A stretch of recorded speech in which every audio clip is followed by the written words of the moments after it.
গেটটা লাগাই দাও। বাইন্দা বাইন্দা কোনে যাচ্ছে? এটা একটা কথা বলে তারপর ভাই, তোমার মতো চাকরি করি সেলসম্যানের জীবনে শুক্র শনিবার বলতে কিছু নাই, সব দিনই এক। এদিকে মাসের টার্গেট ফিল আপ হয়নি, ভাগ্যটাই খারাপ। ঘুমাও, আমি গেলাম। জেরিন, আমি পাশের রুমে ঝাড়ু দিতেছিলাম। সারাদিন খালি ঘর ঝাড়ু দিলেই হবে? ওই ঘর ঝাড়ু দেওয়া শেষ করে বাথরুমে এক গাদা কাপড় রাখছে, ওগুলো ধুবি। আমি ওকে নিয়ে একটু বাইরে যাচ্ছি, দেরি হবে। ন্যাকামি কোথা যে টপ টপ করে পানি পড়ে। আরে ঘুরতে যাচ্ছি বাইরে, কারোর সাথে ভাইগে যাচ্ছি না। সহ্য একটা লোক, শুয়ে শুয়ে 3 বেলা খাবার পায়, ওষুধ পত্র যখন যা চাচ্ছ তাই পাচ্ছ। এই ভাড়া, গ্যাস বিল, কারেন্ট বিল, সংসার খরচ সব আমাকে মেটাতে হয়। কি দিছো তুমি আমাকে? সারা জীবন দিছো তো শুধু যন্ত্রণা। আর তোর মামাকে গোসল করা দিস, গায়ে কি গন্ধ, গন্ধে এখানে যাওয়াই যাচ্ছে না। আমার আসতে দেরি হবে।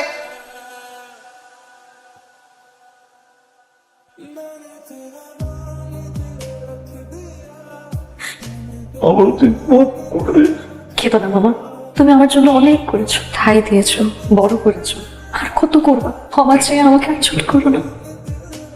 ভাই একটা নতুন বিস্কিট নিয়ে আসছি, এই বিস্কিটটা দেখেন ভাই, খুব ভালো বিস্কিট, আপনি স্যাম্পলটা রাখেন। কোন দিলে ভাই 5টা ফ্রি পাবেন ভাই। ভালো কোম্পানির মালই তো চলতেছে না, আর আপনি এসে এই যে জিবিজির মাল নেন। ভাই এদের প্রোডাক্ট খুবই ভালো ভাই, তাই একটু তো নেন ভাই, নেন। যান আপনি যান, ওই অন্য জায়গায় গিয়ে ওয়াটার কার্ড। আমি তুই নতুন অর্ডার আপনারা একবার না করছি না ভাই, বিরক্ত করেন না। কেন বারবার বিরক্ত করতেছেন? ভাগেন তো এখান থেকে, ভাগেন, যান যান তো যান। আম্মা, আম্মা আমার চাকরি হয়েছে আম্মা। চাকরি হয়েছে? আলহামদুলিল্লাহ। আম্মা ঢাকা যাইতে। ঢাকা আমগো কেউ নাই, থাকবি কই, খাইবি কই? ঢাকা যাওয়া লাগতো না আব্বা? ঢাকা না গেলে কেন হইব আম্মা? সংসার চালাইতে হইব না, ভাই বোনের পড়াশোনা চালাইতে হইব না, টিউশনি কয় টাকা পাই মা? আমি সুযোগ পাইলেই তোমার কাছে চলাম। আচ্ছা, এখন বাদ দাও, আমার খিদা লাগছে, বাদ। মামার বাড়ির আদরের ভাগ্নে থেকে কখন যে মামার বাড়ির চাকরানি হয়ে গেলাম নিজেও টের পাইনি। আমার জীবনটাই আসলে একটা অভিশাপ। ছোটবেলা বাবা মা মারা যাওয়ার পর থেকে মামা মামির কাছেই বড় হয়েছি। মামা মামি আমাকে অনেক আদর করতো, কখনো পর ভাবিনি।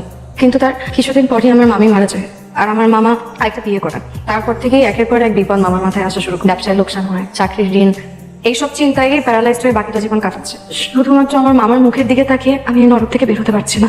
সেদিন তোমার কষ্ট আমি বুঝি, তুমি কবে একটু মন খুলে হাসছো আমাকে একটু বলো তো? সবসময় তোমার মুখটা মলিন হয়ে থাকে। এই যে হাসছি, দেখো তো হাসি মুখে আমাকে দেখতে কেমন লাগে। অসাধারণ। সেদিন তোমার হাত আমি কখনো ছাড়বো না। তোমাকে আমি কতটা ভালোবাসি এটা না তোমাকে আমি বুঝাইতে পারি না। আর তোমার চোখের দিক তাকালেই আমি বলতে পারি তুমি আমাকে কতখানি ভালোবাসো। এটুকু বিশ্বাস আমার তোমার উপর আছে যে আমি ভুল মানুষ পছন্দ করি নাই। আর তুমি কি বলো তো, শুক্রবারেও ডিউটি করো, প্রতি মাসে যে টাকা ইনকাম করো মাকে দেওয়ার পর তো তোমার হাত খালিই থাকে। তুমি যখন চাকরি থেকে ফিরো প্রতিদিন রাস্তা থেকে তোমাকে দেখি ওই একই নীল শার্ট পরা। তোমার কি আর শার্ট নাই? আমার না খুব কষ্ট হয়, আমি তোমাকে একটু সাহায্য করতে পারি না। আর আমি তোমাকে একটা নীল রঙের শার্ট কিনে দিব। হ্যাঁ, এখন না, আমার হাতে যখন টাকা আসবে তখন আমি তোমাকে একটা সুন্দর দেখে শার্ট কিনে দিব। তুমি বলছো না আমার পাওয়া হয়ে গেছে। এখন আসি শিহাব। আর একটু থাকো না প্লিজ। না, মামি যদি দেরি করে যে রাগ করবে, মামাও শুধু শুধু চিন্তা করবে। আচ্ছা কালকে দেখা হবে। বেঁচে থাকলে দেখা হবে, চলো। হ্যালো আব্বা। আম্মা কেমন আছো তুমি? ভালো আছি। এই জয় আর মিলি কেমন আছে? পড়ালেখা ঠিক মতো করতেছে? ভালোই চলতেছে। তোর একটা কথা কইতাম, কও। কয়টা টাকা পাঠাইতে পারবি? সংসারের বাজার সদাই তো শেষ, তোর ভাই বোনের লেখাপড়ার খরচ, আমার তো অসুখ বিসুখ লাগিয়াই থাকে। মাস শেষে বেতন পাইলে আমি তোমার টাকা পাঠাই দিতে, তুমি চিন্তা করো না। আর টাকা পাঠাইলে তারপর বাজার কইরা ওষুধ কিনা খাইও। হ্যাঁ এখন রাখি। হ্যাঁ কি হতাশ? বাড়ির জামিলা, ভাই বোনের পড়ালেখার খরচ কেন? যাই হোক, ঝামেলা তো থাকবোই, কিন্তু তুমি চিন্তা করবে না। এক কাম করো, আর সিবিয়ান আর কাছে দিয়ে রাখো, আমি অফিসে একটা চেষ্টা চালাবো। ভাই তাও না কিছু করানো যায় নাকি? এই বেতনে পোষায় না ভাই, আমি তোমার কালকে সিভি দিয়ে যেতেছি। আর এটা তো আমি দেখতেছি চেষ্টাই পুরোপুরি করতেছি, কিন্তু আমি চাইতেছি ইনস্ট্যান্ট তোমার লাগে অনেক কিছু করতে, কিন্তু তুমি না করতে থাকতে না। আমি কোকার টিয়ে দিতেছি, এটি আমি তুমি বাড়ি ফাটাইবা, বাড়ি ফাটাই ওষুধ বাজার যা লাগে এগুলো করতে বলবা, চিন্তা করতে না করবা। আমি তো আসি। হ্যাঁ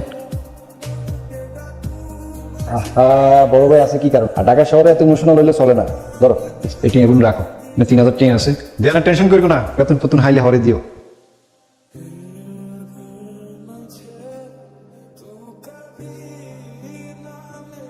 মামা, আমি বাবুকে স্কুলে দিয়ে আসছি, তাড়াতাড়ি ফিরে। আর তুমি একা একা কিন্তু কিছু করতে যাও না, কেমন? আমি যাবো আর চলে আসবো। সরি সরি সরি, দেরি হয়ে গেছে। কাজের যে চাপ, সারাদিন রোদে হাইটা হাইটা ডিউটি করতে হয়, পুরো কামাই গেছে। দেখো এত পরিশ্রম বিয়ের পর বর্জন করতে পারবা? তুমি সাথে থাকলে আমি সব করতে পারি। চলো আজকে বিয়ের বের হবে। ধুর, পাগল নাকি? ঢং করো না। নাও এটা ধরো, কি এটা? নুডলস তোমার জন্য রান্না করছে, নাও। তুমি আমার একটু খাওয়াই দাও না। কি হলো, তুমি লজ্জা পাইতেছো কেন? তো লজ্জা পাবো না? রাস্তার মধ্যে কেউ যদি দেখে। তুমি নিজের হাতে খাও, আমি তো মনে করে দেখি।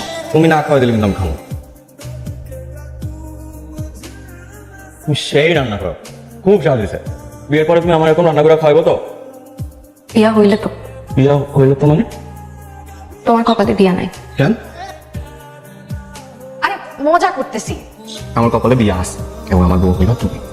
তাই জানো হয়। তাই হইব। তুমি আমার অনেক ভালোবাসো তাই না? অনেক। বেশি ভালোবাসা আমি আবার সহ্য করতে পারি না। তোমার দরিদ্র প্রেমিকা তো, বেশি কিছু হইলে আমি আবার সহ্য করতে পারবো না। সহ্য একটু করতে হবে, বিয়ার পরে তো আমি অনেক জ্বালা। জ্বালাও পোড়াও কোনো সমস্যা নেই। আর এমনিও আমার তো দুঃখের কপাল, ভালোবাসা কি আমার মতো মেয়ের জন্য? শত দুঃখের মধ্যেও সুখটা খুঁজে নিতে হয়। ভাই, এই বিস্কিট জানি কয় কারণ কইছিলেন?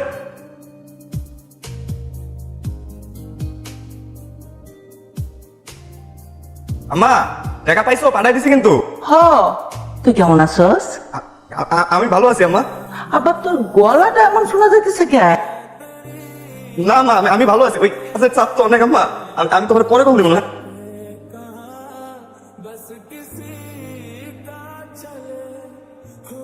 সালেক সাহেব, আমি বলেছিলাম না ওকে দেখলে আপনার পছন্দ হবেই। Wow, beautiful. জেরি, আমাদের জন্য একটু চায়ের ব্যবস্থা কর। মিসেস শীলা, আপনি যা বলেছিলেন তার চেয়েও বেশি সুন্দরী। আমার খুব পছন্দ হয়েছে। তাকে বলেছি একবার দেখলে চোখ ফেরাতে পারবেন না। জেরেন কি আমাকে বিয়ে করতে রাজি হবে? ওর তো অনেক বয়স। আরে কেন না, 100 বার রাজি হবে। আপনি শুধু একটু আমার ব্যাপারটা দেখবেন। বুঝতেই তো পারেন আমার একটু সমস্যা চলছে। টাকা পয়সা নিয়ে একদম ভাববেন না, আমি প্রয়োজনে আপনার অ্যাকাউন্টে অ্যাডভান্স দিয়ে দিব। একদম নিশ্চিন্ত থাকেন। এই কি খবর তোমাদের? মার্কেটের কি অবস্থা? মাসের টার্গেট ফিল আপ হয়েছে? জি স্যার, হয়েছে স্যার। কাজের কি অবস্থা? আর এই মাসের টার্গেটের কি খবর তোমার?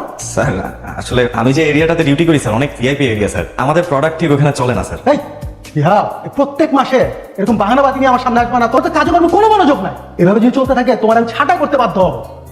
ধ্যাৎ। তারপর ভাই, তোমাদের কোম্পানিতে না লোক লওয়ার কথা তুমি না আমরা কইছিলা? বলছিল তো লোক নিব, হুট করে অফিসের মধ্যে একটা ঝামেলা চলে গেছে। ঝামেলার কারণে 3-4 মাস পিছিয়ে গেছি। তুই চিন্তা করি না, তোমার কথা আমি বছরে বলে রাখছি।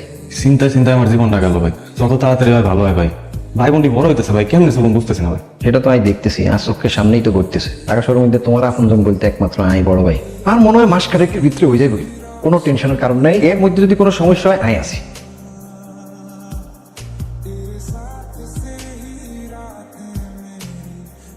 মামা, ও হচ্ছে শিহাব, একটা কোম্পানিতে সেলসম্যানের চাকরি করে।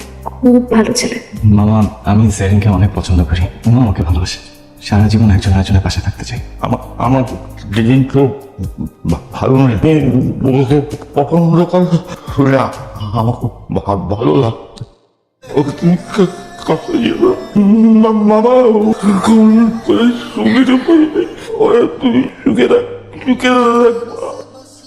আমি ওকে সুখে রাখবো মামা, আমি ওকে কোনোদিন কষ্ট দেবো না মামা।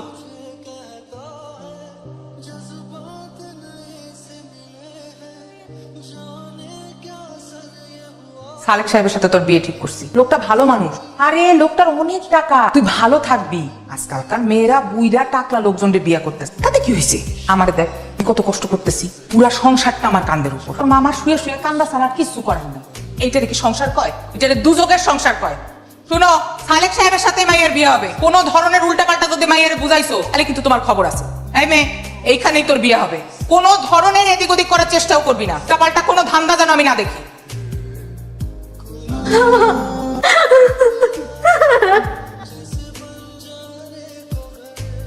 দেখছো আমার কপালে কি লাগে? আমি কি করবো এখন শিহাব? তুমি আমার সাথে গ্রামে যাবা? আমরা গ্রামে গিয়ে একটা সংসার করবো। তুমি, আমি, আমার আম্মা, আমার ভাই। পারবা না আমাদেরকে আপন করে নিতে? দেখো শিহাব, আমি যদি তোমার সাথে যাই, আমার মামি আমার মামারে মাইরেই ফেলবে। কিচ্ছু শুনতে চাই না। দেখে, আমি আজকে বাসের 2টা টিকিট পাই। কালকে দুপুর 1টায় তোমার জন্য আমি আব্দুল্লাহপুরে অপেক্ষা করবো। আমি মন থেকে এই চাকরি ছাইড়ে দিচ্ছি।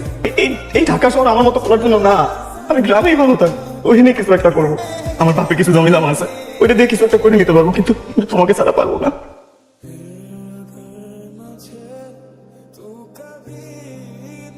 শিয়ার আরেকখানা ভাবি চিন্তি দেখলে ভালো হইতো না? ভাই, আমি যে সিদ্ধান্ত নিচ্ছি ওইটাই ঠিক ভাই। ঢাকা শহর আমার লেগে না ভাই। আমি গ্রামের বলে আমি গ্রামে ভালো থাকতাম। তুমি যখন সিদ্ধান্ত লইয়া হালাইছো তো যাও, ভালো থাকো, এই দোয়া করি আর কি। তুমি ঠিকঠাক মতো বাড়িতে পৌঁছাও, খেয়াল টেয়াল রাখো। তোমার যদি কিছু লাগে মনে করবে আমি তোমার একটা ভাই আছি ঢাকা শহরে, ফোন দিবা, সবসময় হাজির হয়ে যাবেন।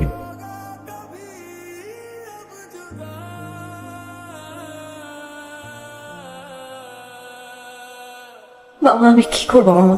আমি শিহাবকে ছাড়া আমার পাশে কাউকে কোনোদিন মেনে নিতে পারবো না। শিহাব আমার জন্য অপেক্ষা করছে, আমি কি করবো? আমি কোনোদিন তোমাকে ছেড়ে কোথাও যাবো না। তুমি আমার একটা কথা রাখ, বাবা মার কথা কি কথা বলো? শিখাবে, তুই আমার কথা চিন্তা করিস না।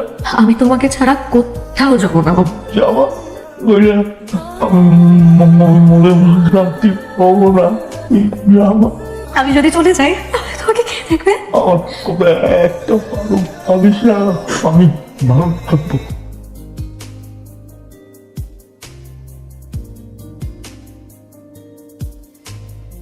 জিহাদ, কি মনে করছো আমি আসবো না?